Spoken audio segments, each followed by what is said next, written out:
A growing middle class envisages an end to privilege. In the past, peasants and the workers had participated in revolts against the increasing tax and food scarcity. A growing middle class envisages to end to privilege. उभरते मध्यम वर्ग ने जो privilege है विशेषाधिकारों के अंत की कल्पना करी.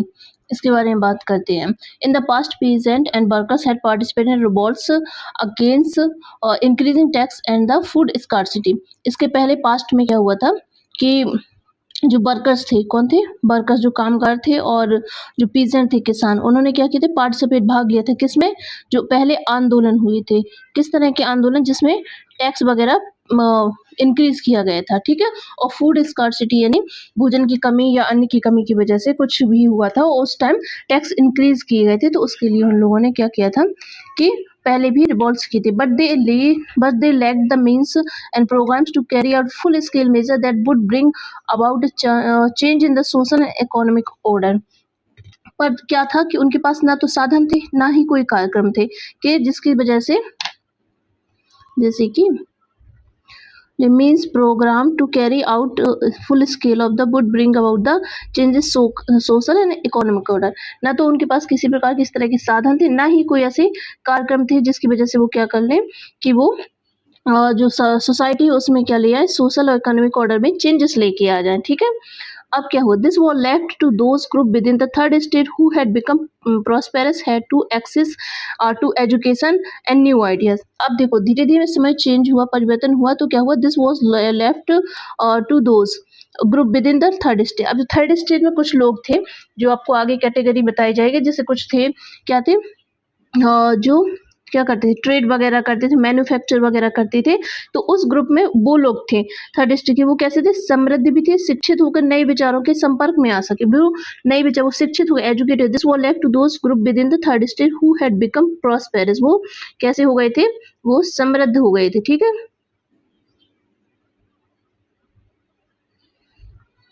वो समृद्ध हो गए थे. साथ में क्या था, एक्सेस टू एजुकेशन. एक्सेस यानी उनकी पहुंच कहाँ तक हो गई थी, एक्सेस टू एजुकेशन, और उनके पास नए विचार, न्यू आइडियाज आ गए थे, यानी कि नए विचारों के संपर्क में आ गए थे. तो वो ये चीज समझते थे कि किस तरह की चीजों में चेंजेस या परिवर्तन आए.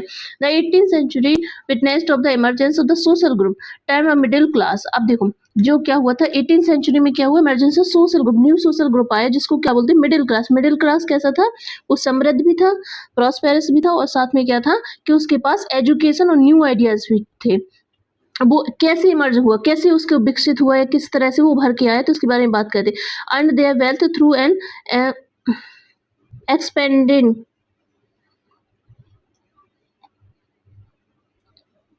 Expanded overseas trade. अब वो क्या करते थे कि ओवरसीज, एक देश से दूसरे देश, ओवरसीज यानी वो कहलाता है जिसमें एक देश से दूसरे देश जाके आप क्या करें, समुद्र से पार करके आप ट्रेड करें, व्यापार करें. और फ्रॉम द मैन्युफैक्चर जो चीजें बनाते हैं वो goods such as a woollen and the silk textile, जो ऊन और सिल्क के कपड़ों का व्यापार करते थे, व्यापारी मैन्युफैक्चर करते थे.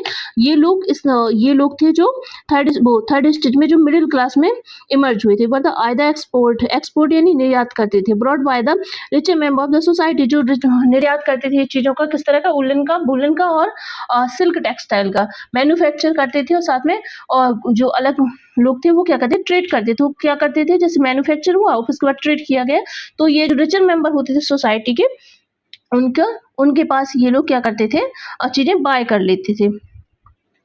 ठीक है.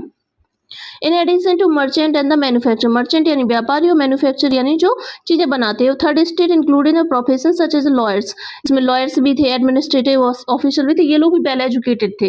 ठीक है. और इनके पास भी न्यू आइडियाज थे सोसाइटी के लिए और अपने जो भी फ्रांस है उधर के लिए. ग्रुप ऑफ सोसाइटी भी all of these were educated and believed that no group in society should be privileged by the birth. ये लोग क्या करते थे, all these were educated, ये कैसे थे, educated थे, और believe करते थे, किस चीज पे believe करते थे ये, कि no group in society should be privileged by the birth, किसी भी ग्रुप को उन्हें जन्म से कोई विशेषाधिकार नहीं मिलना चाहिए. rather a person's social position must depend on his merit। ये इंपॉर्टेंट लाइन है, अंडरलाइन कर लेना आप। ये जो थर्ड स्टेट के लोग थे, जो एजुकेटेड थे, मिडिल क्लास फैमिली से बिलोंग कर रहे थे, उनका क्या मानना था, उनके न्यू आइडियाज, उनका बिलीव किस तरह के थे। No group in society should be privilege by birth. किसी को जन्म से विशेष अधिकार प्राप्त नहीं होने चाहिए। Rather a person social position must be depend on his merit, यानी सामाजिक हैसियत का आधार क्या होना चाहिए, उसकी योग्यता होनी चाहिए, ना कि वो राजा के घर में जन्म हुआ और मान लो उसके पास कोई योग्यता नहीं, तो वो राजा थोड़ी ना होगा। उसके पास उसकी हैसियत, उसकी योग्यता तो होनी चाहिए हैसियत को प्रमाणित करने के लिए। ये बिल्कुल सत्य बात है, जो उसमें फ्रांस में बहुत टाइम पहले उसके आइडियाज आ गए थे कि देखो जैसे आपने एक मूवी भी देखी, उसमें एक आइडिया है कि राजा का बेटा राजा नहीं बनेगा। ठीक है, तो वही चीज है, अगर आपके पास योग्यता है तो आप बनिए, अगर आपके पास योग्यता नहीं है तो फिर किसी और को मौका दीजिए, क्योंकि जरूरी थोड़ी ना है कि योग्यता राजा के बेटे के पास ही आएगी, किसी और के पास नहीं आ सकती। तो यही चीज क्या मान लेते हैं जो थर्ड स्टेट के लोग थे, जिन्हें मिडिल क्लास फैमिली जो न्यू आइडियाज लेके आए थे, जो क्या हुआ था कि एजुकेटेड हो गए थे, तो उनके पास ये आइडिया थी, उन्होंने ये बात मतलब अपने माइंड में या अपने लोगों के बीच में फैलाई। ठीक है, these ideas envisaging a society based on the freedom equal loss of the opportunities for all। ये आइडिया क्या कहते थे कि सबके लिए फ्रीडम होनी चाहिए। ठीक है, सोसाइटी में, समाज में सबके लिए फ्रीडम होनी चाहिए, आज़ादी, सबको इक्वल लॉ होना चाहिए, सबके लिए समान कानून होना चाहिए, and the opportunity for all, और सबके लिए समान अपॉर्चुनिटी होनी चाहिए। ठीक है, ऐसा नहीं है कि किसी जिसमें व्यक्ति में योग्यता है फिर भी उसको अपॉर्चुनिटी नहीं मिल रही। But put forward to the philosopher such as John Locke. अब देखो इसके बाद कुछ फिलोसफर आते हैं, उसी टाइम कुछ फिलोसफर आते हैं, इनमें से कौन थे, जॉन लॉक, और सेकंड थे जीन जॉक रूसो। ये दो लोग थे, जीन जॉक रूसो और जॉन लॉक। ये आप इंपॉर्टेंट है तो आप इसको अंडरलाइन कर लेना। ठीक है, कौन थे फिलोसफर, एक तो थे जॉन लॉक और जीन जॉक रूसो। इन्होंने अपनी बुक लिखी two treatise of government two trees of government. Locke sought to refute the doctrine to the divine and absolute right। अब जो लॉक थे वो देवी और निरंकुश अधिकारों के सिद्धांतों का खंडन करते थे। वो मानते थे कि कोई भी डिवाइन टू एब्सोल्यूट राइट। उनका मानना था कि किसी के पास कोई देवी अधिकार नहीं है, कि मतलब राजा ने जो कहा वही सत्य है।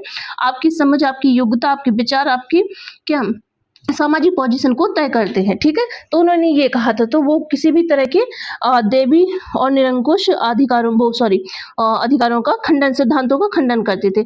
ऑफ द मोनार्क, जो राजा के पास अधिकार थे उनका खंडन करते थे कि राजा कोई भगवान थोड़ी ना है कि उसकी हर बात सत्य हो, या वो जिस तरह से करना चाहे उसी तरह से चीजें हो।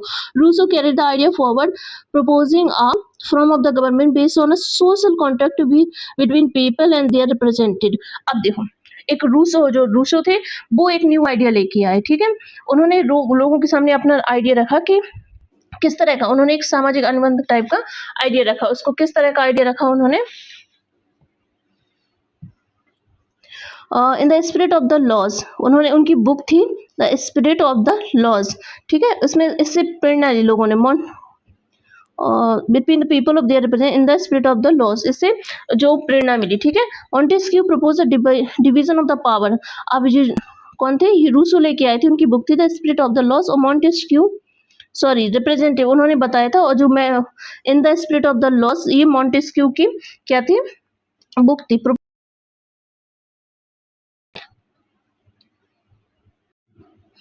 In the spirit of the law, Montesquieu proposed a division of the power within the government between the legislative and executive of the and the judiciary।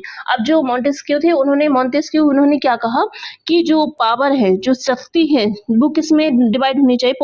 Propose a division of the power with in the government सरकार में होनी चाहिए, पर सरकार में किस तरह, between the legislative यानी कि विधायिका, और एग्जीक्यूटिव मीन्स कार्यपालिका, और जुडिशरी यानी न्यायपालिका। इन तीनों में शक्तियों का विभाजन होना चाहिए, किसी एक के पास पावर नहीं होनी चाहिए जो उसका गलत, मतलब वही क्या हो, देखो जैसे अभी तक क्या था फ्रांस में कि मोनार्क था, वही लेजिस्लेटिव था, वही एग्जीक्यूटिव का वर्क कर रहा था, वही जुडिशरी का वर्क कर रहा था। ठीक, वही कानून लेके आ रहा था, वही कानून बना रहा था, वही कानून को लागू कर रहा था, वही न्याय भी दे रहा था। तो ये चीजें जो मॉन्टेस्क्यू ने उन्होंने कहा कि इस तरह की चीजें नहीं होनी चाहिए। किस तरह की चीजें होनी है कि पावर का डिवीजन होना चाहिए। ठीक है, this model of the government was put into force of USA. ये मॉडल कहाँ से आया? ये मॉडल आया था यूएसए से, क्योंकि देखो after the 13 colonies declare their independence from Britain. अब ब्रिटेन से 13 कॉलोनीज अलग हो गई, वो सॉरी फ्रीडम प्राप्त कर उन्होंने, इंडिपेंडेंस आजाद हो गई। कॉलोनीज क्या होती? कॉलोनीज मतलब ये होता है जैसे क्या हुआ, इंडिया क्या थी पहले, इंडिया किसकी कॉलोनीज थी? ब्रिटेन की। ब्रिटेन की कॉलोनीज कैसे थी?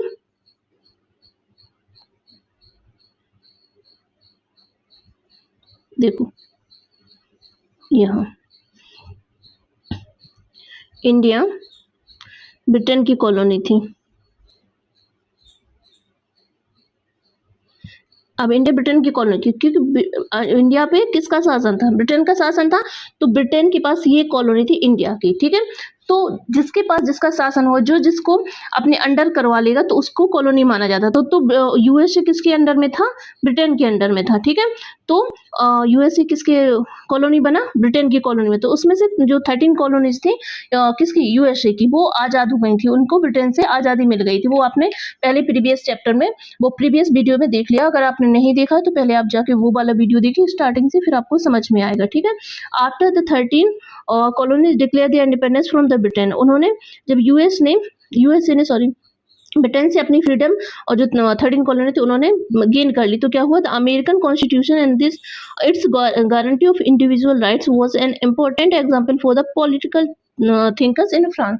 अब क्या हुआ कि जब ब्रिटेन आजाद हो गया था, तो वो सॉरी यूएसए आजाद हो गया था ब्रिटेन से, तो उसने क्या किया?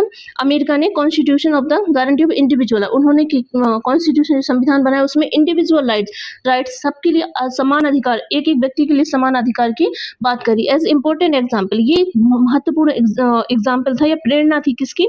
Political thinker of the France, जो फ्रांस में पॉलिटिकल थिंकर थे, राजनीतिक जो विचारक थे, उनके पास ये बहुत अच्छा आइडिया, उनके लिए सोचने वाली बात थी कि जब ब्रिटेन वो सॉरी यूएसए अमेरिका इस तरह की चीजें कर सकता है तो फ्रांस क्यों नहीं कर सकता?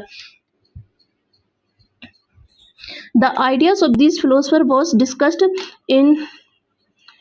intensively in salon and coffee houses of the spread among people through books and newspaper. अब देखो ये आइडिया जब क्या हुआ, सब जगह पहुंचा, तो फिलोसफर जो थे, जो दार्शनिक थे, उन्होंने क्या किया? Discuss the intensively in the saloon. अब लोग कहाँ इकट्ठे होते थे? या तो सैलून में इकट्ठे होते थे या कॉफी हाउस में। तो वहां पे ये आइडिया स्प्रेड किया गया। क्या किया गया? स्प्रेड यानी सब तक पहुंचाया गया। पीपल थ्रू बुक्स, ये किसके थ्रू? बुक्स के, किताबों के थ्रू। एंड द न्यूज़पेपर, और न्यूज़पेपर के थ्रू ये सारी चीजें कहाँ पहुंचाएंगी? लोगों के बीच में पहुंचाएंगे। This were the frequently read allowed in a group for the benefit of those who could not read and right. अब देखो क्या होता था? This were the frequently read allowed in group for the benefit. अब देखो ये लोग क्या करते थे कि जो न्यूज़पेपर या जो बुक होते थे उससे अपने थॉट निकालते थे, तो क्या करते थे? बहुत अलाउडली यानी बहुत तेज ऊंची आवाज में इसको पढ़ा जाता था। क्यों पढ़ा जाता था? ताकि जो लोग पढ़ नहीं सकते, जो लोग रीड नहीं कर सकते, राइट नहीं कर सकते, पढ़ नहीं सकते, लिख नहीं सकते, उनको इससे बेनिफिट मिले, ठीक है। वो समझे कि चीजें क्या हैं और क्या चल रही हैं। The news that Louis 16 plan to impose further taxes to be able to meet the expenses of the state generated anger the protest against the system of privilege. अब देखो इसी बीच क्या हुआ कि एक खबर फैल गई कि इसी बीच क्या हुआ कि लुई 16 क्या कर रहे थे? टैक्सेस को बढ़ाना चाह रहे थे। तो लोगों के बीच गुस्सा भड़क गया और फिर क्या हुआ कि जो विशेषाधिकार वाला सिस्टम था उसको खत्म करने के लिए लोगों ने क्या किया कि अपने हाथ उठा लिए, ठीक है। अब बात करते हैं the outbreak of the revolution. The outbreak of the revolution यानी क्रांति की शुरुआत किस तरह से होती है, ठीक है। Louis 16 had to increase taxes for reason you have learned in the previous section। आप लोगों ने इसके बारे में पहले से पढ़ लिया है और समझा भी दिया गया है, ठीक है। तो आप जाके अगर जिसने नहीं देखा है तो वो प्रीवियस वीडियोस एक बार देख ले, छोटे छोटे हैं, 5-6 मिनट या 9-10 मिनट के, इससे ज़्यादा कुछ नहीं है, और आपको अच्छे से समझ में आ जाएगा। How do you think he could have gone about doing this? In France of the old regime, the monarch did not have to power to impose taxes according his will alone। अब देखो जो previous आपने पढ़ लिया था उसमें videos में, इस चैप्टर में, तो उसमें बताया था कि जो लुई 16 थे वो क्या करे? टैक्स को इंक्रीज करना चाहते थे। आपने इसके रीजन भी देख लिया कि क्यों वो इंक्रीज करना चाहते थे। अब देखो old regime in the monarch, अब जो पुरानी शासन व्यवस्था थी, जो ओल्ड रिजिम शासन होता है, रिजिम में the monarch did not have to power to impose tax according his will alone. अब राजा जो था वो टैक्स बढ़ा तो सकता था, बट वो अकेले बढ़ा नहीं सकता था, तो उसके लिए उसे क्या करना पड़ता, rather he had to call a meeting of state general.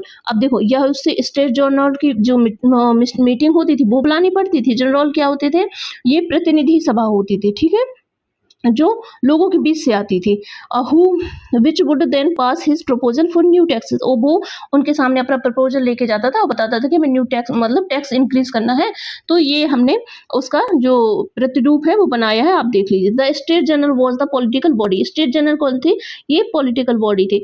To which the 3 state send their representative. इसमें कितने रिप्रेजेंटेटिव आ रहे थे, जो 3 स्टेट थे वो अपने अपने रिप्रेजेंटेटिव सेंड करते थे। However the monarch alone could decide when to call the meeting of his body. The last time it was done in 1614। अब देखो, राजा अकेले मीटिंग बुला सकता था, मीटिंग को कॉल कर सकता है, पर वो अकेले टैक्स को बढ़ाने इंक्रीज नहीं कर सकता, उसको स्टेट जनरल की मीटिंग बुलानी पड़ती थी और मीटिंग में वो अपना बिल पास करवा लेता, उसके बाद वो टैक्स इंक्रीज कर सकता था। तो वही चीज, सेम चीज कब हुई थी, 1614 में हुई थी। और अब कब होने वाली थी, 1789 में, लगभग 175 ईयर्स बाद, ठीक है। इतने साल पहले क्या हुआ था कि जो टैक्स है वो इंक्रीज हुई थी, और इसके बाद अब 175 ईयर के बाद क्या हो रहा था, दोबारा से टैक्स इंक्रीज होने की बात आई थी और स्टेट जनरल की मीटिंग बुलाई गई थी, ठीक है। और ये अंडरलाइन करने वाली चीज है।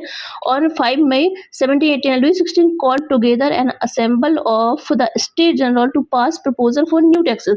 अब जो लुई 16 थे उन्होंने फिर से क्या बुलाया, स्टेट जनरल की मीटिंग अरेंज करवाई कि इतने इतने तारीख कितने को 5 मई 1789 को स्टेट जनरल की मीटिंग रख दी। अब क्या हुआ, किस लिए रखी, न्यू टैक्सेस, क्योंकि उनको न्यू टैक्स मतलब टैक्स इंक्रीज करने थी, क्योंकि उन्हें नीड थी, ठीक है।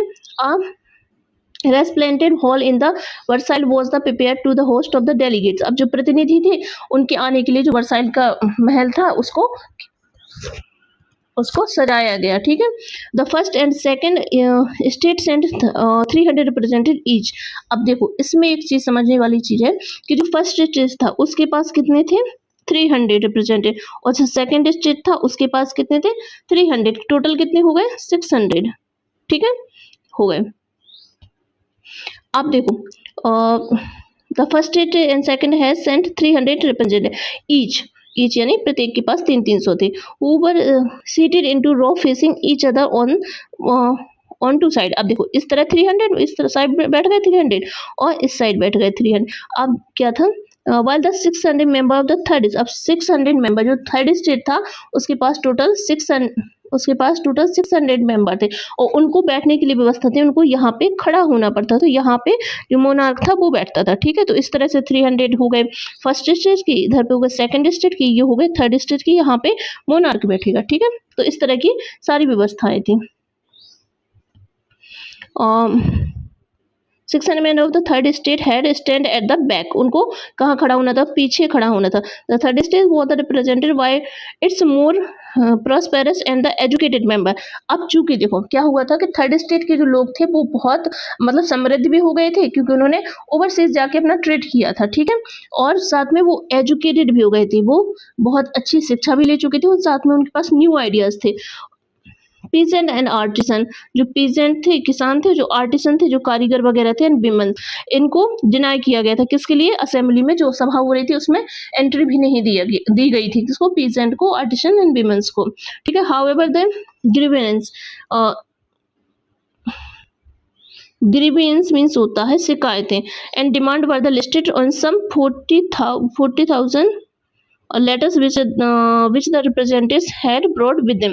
अब देखो, लोगों की जो शिकायतें थी या लोगों की जो क्या थी मांगे थी, उनकी जो लिस्ट थी वो 40,000 लेटर में कौन लेके आया था, थर्ड स्टेट के लोग जो रिप्रेजेंटेटिव थे, किसके, थर्ड स्टेट के, वो प्रतिनिधि थी, वो लेके आए थे अपने साथ, ठीक है।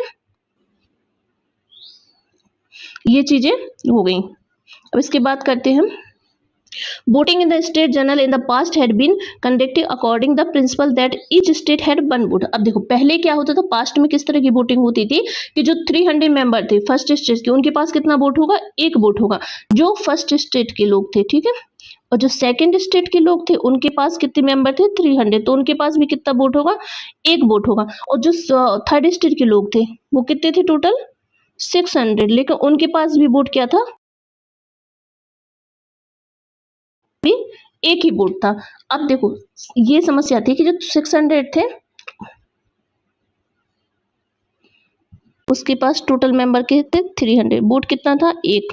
और जो सेकंड स्टेट था उनके पास टोटल कितने मेंबर थे 300, वोट कितना था एक। और जो थर्ड स्टेट था उसके पास कितने मेंबर थे 600, वोट कितना था एक।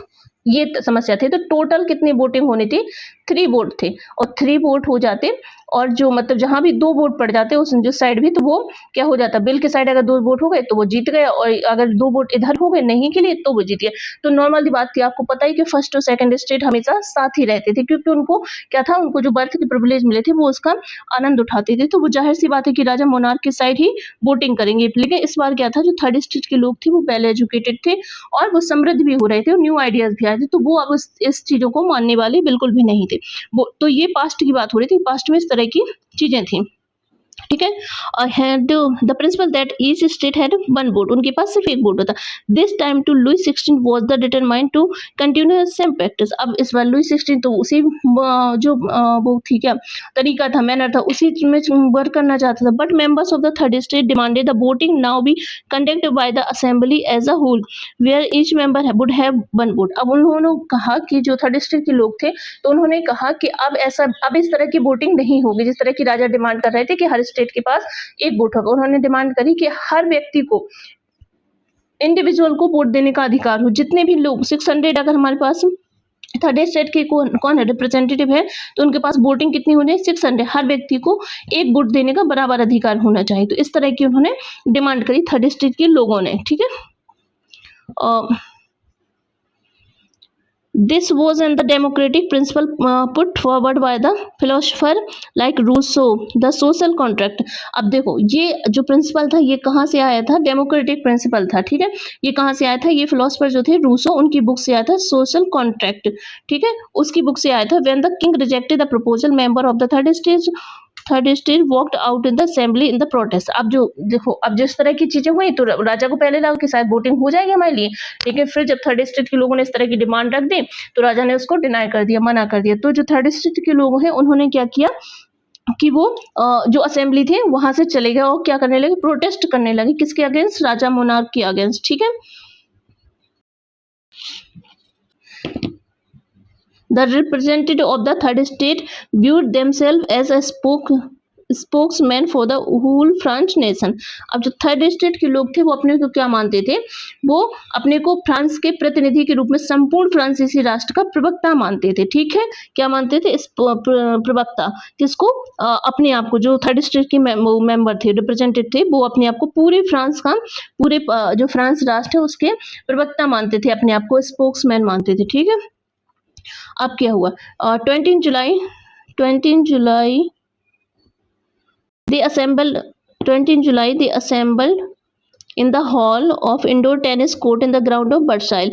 अब ये लोग बर्साइल के इंडोर टेनिस ग्राउंड में इकट्ठे हुए। दे डिक्लेयर्ड देमसेल्फ नेशनल असेंबली, उन्होंने खुद को नेशनल असेंबली का नाम दे दिया। ठीक है, घोषित कर दिया। And so note of the dispersed till they had draft a constitution of France to would limited to the power of the monarch। अब उन्होंने एक ड्राफ्ट बनाया। ठीक है। एक ड्राफ्ट बनाया किसके लिए, जिसके लिए राजा जो मोनार्क है उसकी पावर को कंट्रोल किया जाए, कम किया जाए, लिमिट किया जाए। दे वर लेड टू द, अब देखो इसको लीड कौन कर रहा था। ठीक है। इसको लीड कौन कर रहा था, ये इंपॉर्टेंट चीज है, इसको आप लोग अंडरलाइन करें। इसको लीड कर रहे थे कौन, एक तो मिराबियो और एक था एबिसेज। ये दो लोग थे, मिराबियो और एबिसेज, ये दो लोग इसको लीड कर रहे थे। ठीक है। Mirabeau who born in noble family, Mirabeau जो थे वो नोबल फैमिली से बिलोंग करते थे। ठीक है। लेकिन उन्हें ये लगता था, convince they need to the away with the society of feudal privilege. लेकिन वो क्या कहते थे, फ्यूडल प्रिविलेज के खिलाफ थे। वो चाहते थे कि सामंती व्यवस्था रहे, लोगों को मतलब बराबर अधिकार मिले। He brought out a journal and the delivered powerful speech to the crowd assemble at the Versailles. अब उन्होंने वो एक जर्नल लेके आए। जर्नल क्या कहलाता है, एक मतलब लिखित में होता है उस तरह की चीज़ें, तो वो लेके आए। उन्होंने क्या किया कि बहुत मतलब बहुत अच्छी उग्र भाषा में या बहुत अच्छी भाषा में उन्होंने क्या किया कि स्पीच दी। कहाँ पे? जहाँ पे वर्साइल में लोग असेंबल हुए थे, इकट्ठे हुए थे वहाँ पर, ठीक है? ये है टेनिस कोर्ट की ओथ है, आप देख लीजिए। यहाँ पे सब लोग इस तरह से इकट्ठे हुए, उन लोगों ने ओथ ली, ठीक है? उन्होंने शपथ ली कि हम क्या करेंगे, जो राजा की है, मोनार्क की जो पावर है उसको लिमिट करेंगे और फ्रांस को क्या बनाएँगे? फ्रांस का जो न्यू संविधान बनेगा, ठीक है? नेशनल असेंबली का ये है। एबीसीज ओरिजिनल प्रीस्ट, और एबीसीज कौन थे? वो ओरिजिनली प्रीस्ट थे, ठीक है, जो पादरी थे। Wrote an influence in pamphlet call what is the third state. वो एक पैम्पलेट लेके आए। पैम्पलेट क्या होता है? प्रचार पुस्तिका होती है, ठीक है, वो लेके आया। उन्होंने क्या कहा? उन्होंने बोला कि हाँ, थर्ड स्टेट क्या मतलब, उन्होंने जो अपना वो पैम्पलेट था उसमें लिखा कि what is the third state, third state क्या है। While the national assembly was busy at Versailles drafting a constitution, जब नेशनल असेंबली बिजी थी वर्साइल में कॉन्स्टिट्यूशन को ड्राफ्ट करने में, the rest of the France seat in with the turmoil. अब पूरे जो फ्रांस था वहाँ पे उथल पुथल मची थी। Severe winter in the a severe winter a save a save severe winter had meant a bad harvest. बहुत कड़ाके की सर्दी पड़ने लगी थी, तो इसका मतलब था हार्वेस्ट कैसी हो जाएगी? खराब हो जाएगी, जो फसल है वो खराब हो जाएगी। The price of the bread rose. अब क्या हुआ? जो फसल खराब हुई तो क्या हुआ? जो प्राइस थे ब्रेड के वो क्या हो गए? ऊपर उठ गए, यानी महंगे हो गए। Often breakers break often bakers exploited the situation and hoarded supplies. अब जो बेकर्स थे वो क्या करते थे? जो दुकानदार थे, जो क्या करते थे? ब्रेड बेचते थे, वो क्या करते थे कि लोगों का शोषण करते थे। किस तरह से शोषण करते थे? वो क्या करते थे? जो ब्रेड होते हैं उनका भंडारण कर लेते, इकट्ठा रख लेते। After spending hours in a long queue after spelling hours in a long queues of the bakery. अब क्या, बहुत जब बहुत घंटे हो गए तो वहाँ पे कहाँ पे खड़े लाइन में खड़े हुए थे। Crowded of angry women storm into the shops, बहुत टाइम खड़े खड़े हो गए, कई घंटे। तो जो महिलाएं खड़ी थी उन्होंने क्या किया कि धावा बोल दिया। किस पे? जो शॉप्स थी, किसकी? बेकरी की। At the same time the king order troops to move into the Paris. उसी सेम टाइम क्या हुआ? किंग ने ऑर्डर दिया किसको? ट्रूप्स को, अपने सैनिकों को, कि आप लोग पेरिस जाइए। On 14 July agitated crowd stormed and destroy the Bastille. अब क्या हुआ? जो इकट्ठी जो क्या थी? गुस्साई भीड़ थी, उसने क्या किया कि जो बास्तिल का किला है उसको डिस्ट्रॉय कर दिया, उसको क्या कर दिया? नेस्तनाबूद कर दिया। In the country side rumour spread. अब देखो, कंट्री साइड जो ग्रामीण इलाके थे वहां पे क्या हुआ? रूमर स्प्रेड हो गए। किस तरह के रूमर स्प्रेड हुए? फैल गए। Village to village that the lords of the manor had hired bands on the brigades, ठीक है। क्या हुआ कि जो brigades of who were drop their way to destroy the ripe crops, ये स्प्रेड उसी समय ग्रामीण इलाकों में ये एक रूमर से अफवाह फैल गई कि गांव की जो राजा है उन्होंने क्या किया? कुछ मैनोर थे, उन्होंने क्या किया है कि कुछ जो जागीरदार है, मैनोर यानी जागीरदार है, उन्होंने क्या किया कि कुछ लठैतों को या जो लुटेरे होते हैं उनको हायर किया। किसके लिए हायर किया है? कि डिस्ट्रॉय द राइप क्रॉप, जो उनकी पकी हुई फसल है उसको डिस्ट्रॉय करने के लिए जो जागीरदार हैं उन्होंने किसको? लठैतों को और डाकुओं को हायर किया है। Caught in frenzy of the fear peasant in the several district seize hoes of the pitchfork and the attack the chateau, ठीक है, चैट्यू या शैट्यू जो भी हो, उसका फ्रांसीसी वर्ड है इस वजह से, ठीक है। तो उन्होंने क्या किया कि अब लोगों ने डर की मारे, जो पीजेंट थे उन्होंने डर की मारे, उन्होंने क्या किया कि उनके पास जो भी हाथ में आया, ठीक है, जो भी उनके हाथ में आया उन लोगों ने क्या किया कि उससे, और जो ग्रामीण इलाके में जो किला थे, जो ग्रामीण इलाके में किले थे उसका क्या किया? उन लोगों ने नष्ट कर दिया। They looted hoarded grain and burn down the documents of the containing the records of the manorial dues. अब देखो, उन लोगों ने क्या किया कि डॉक्यूमेंट्स जो उन लोगों ने क्या? लूटेड होर्डेड ग्रेन, जो इकट्ठे जो भंडारण किए गए थे ग्रेन्स का, उनको लूट लिया और डॉक्यूमेंट्स बर्न कर दिए, जिसमें क्या लिखा था? जो लगान वगैरह, जो पैसे वगैरह देने थे, जो ड्यू डले हुए थे, उसको जला दिया। Large number of the nobles fell from their home. अब जो बहुत नंबर की बहुत ज़्यादा जनसंख्या में जो नोबेल थे वो अपने डर के मारे वहाँ से भागे। कुछ ने तो क्या किया, अपने आसपास जो आस पड़ोस की कंट्री है वहाँ पे जाके शरण ली। ठीक है, faced with the power of his revolting subject, Louis XVI finally accorded recognition to the National Assembly and accepted the principle that his power would from now on be checked by a constitution। अब देखो क्या हुआ कि जब इतनी सारी चीज़ें हो गई, इस तरह के रिवोल्ट वगैरह होने लगे पूरी कंट्री में और कंट्री साइड में, तो क्या हुआ कि जो राजा थे लुई 16, कौन राजा थे उस टाइम में, मोनार्क कौन था, लुई 16। तो उन्होंने क्या किया कि जो नेशनल असेंबली थी उनको रिकॉग्नाइज कर लिया। उन्होंने कहा ठीक है कि अब ओके हम जो मतलब वो होगा क्या, जो लिमिट होगी वो किसके पास होगी, नेशनल असेंबली के पास होगी, राजा की लिमिट होगी। उसने ठीक है उसको अप्रूव कर लिया। Why the constitution on the 4 August 1789 the assembly passed the declare abolishing the feudal system of the obligation and the tax. अब देखो उसके बाद क्या हुआ कि जो अंडरलाइन करें इसको, 4 अगस्त 1789 को असेंबली ने एक बिल डिक्लेयर कर दिया, एक अबॉलिश कर दिया, किस तरह का, उसका फ्यूडल सिस्टम का अंत कर दिया। ठीक है, उसमें क्या कर दिया कि उन्होंने जो करों की, कर्तव्यों की जो और जो बंधनों की सरकार थी उसको नष्ट कर दिया। Member of the clergy to were the forced to give up their privilege. अब जो ये सिर्फ किसके साथ है, ये सिर्फ राजा के साथ नहीं था, मोनार्क के साथ नहीं, ये किसके लोग, क्लर्जी लोग थे, जो फर्स्ट स्टेट के लोग थे, कौन, क्लर्जी, इन लोगों के साथ भी थे। उन्हें भी अपने जो प्रिविलेज थे वो छोड़ने पड़े। तिथे वर द अबॉलिस्ट। अब जो तिथे लगाया जाता था वो अबॉलिश कर दिया। और जो लैंड ऑन कर रहा था, कौन ऑन कर रहा था, चाहे क्लर्जी पीपल हो चाहे चर्च ऑन कर रहा था, उनको भी उन्हें छोड़ना पड़ा। एट द रिजल्ट, अब इसका रिजल्ट क्या हुआ, the government acquired asset worth of at least 2 billion लिब्रे। कम से कम 20 अरब लिब्रे का क्या हुआ, गवर्नमेंट के पास पैसा इकट्ठा हो गया।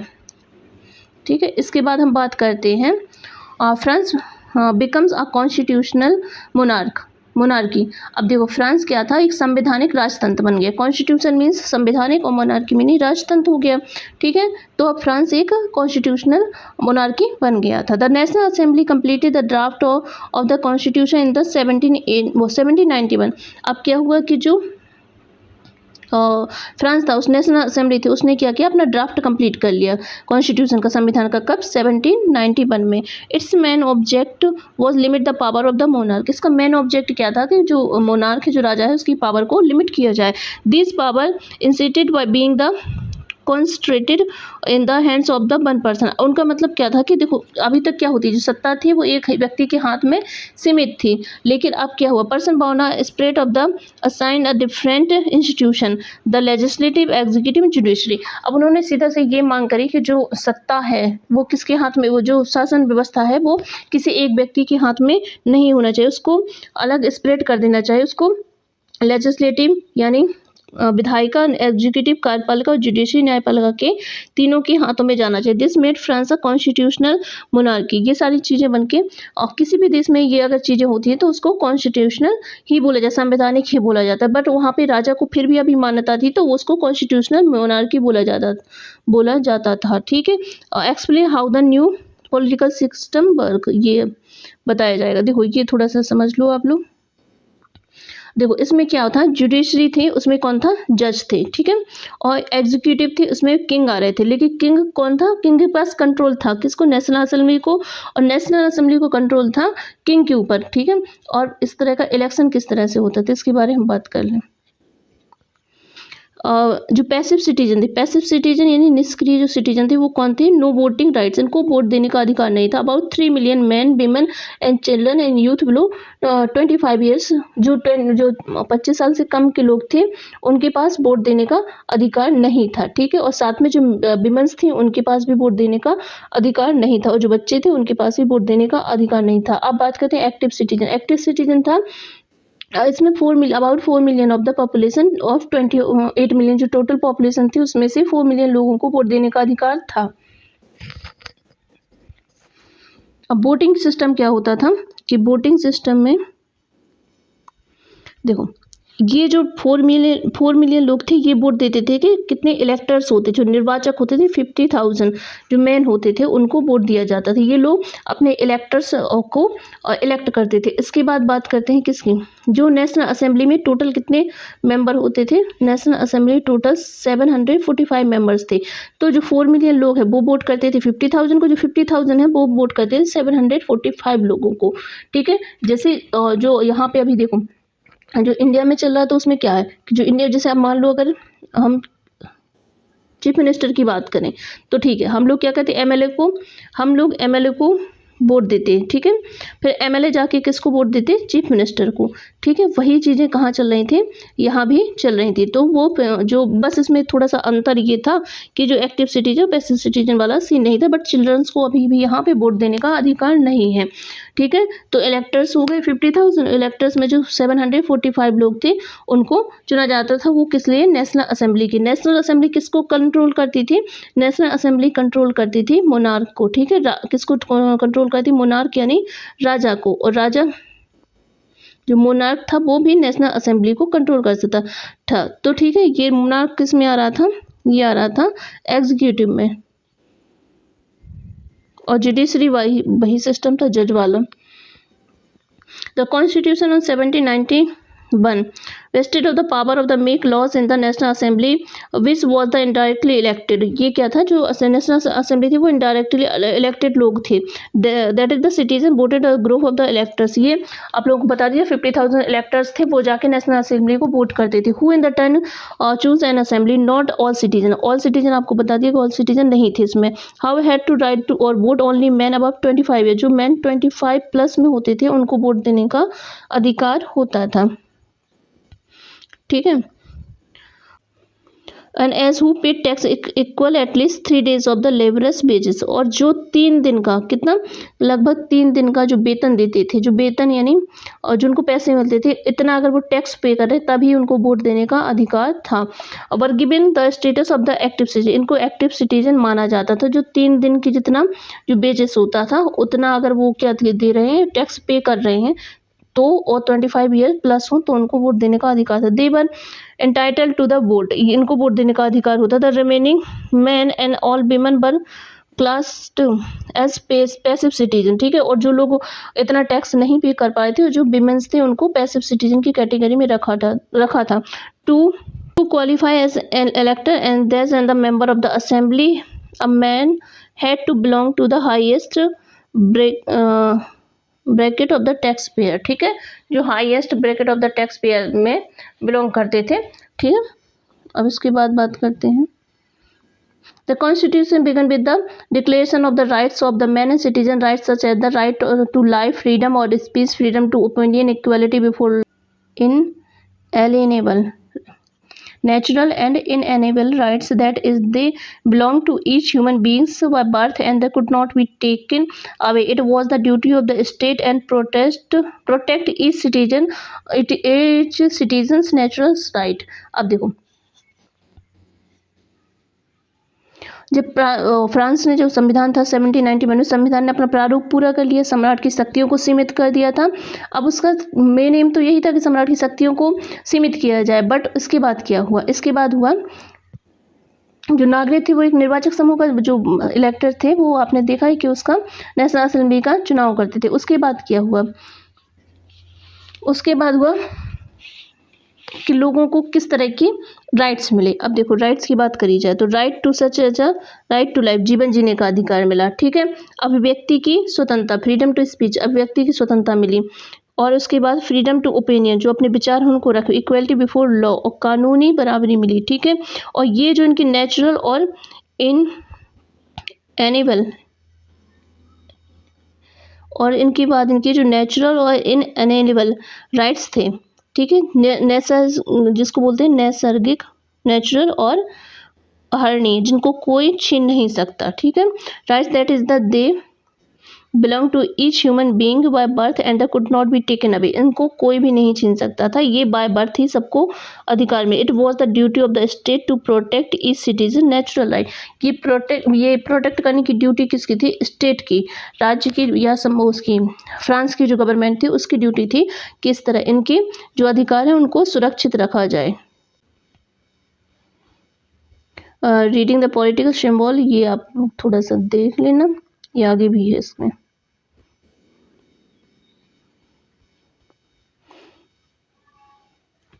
अब बात करते हैं France abolish monarchy and become a republic.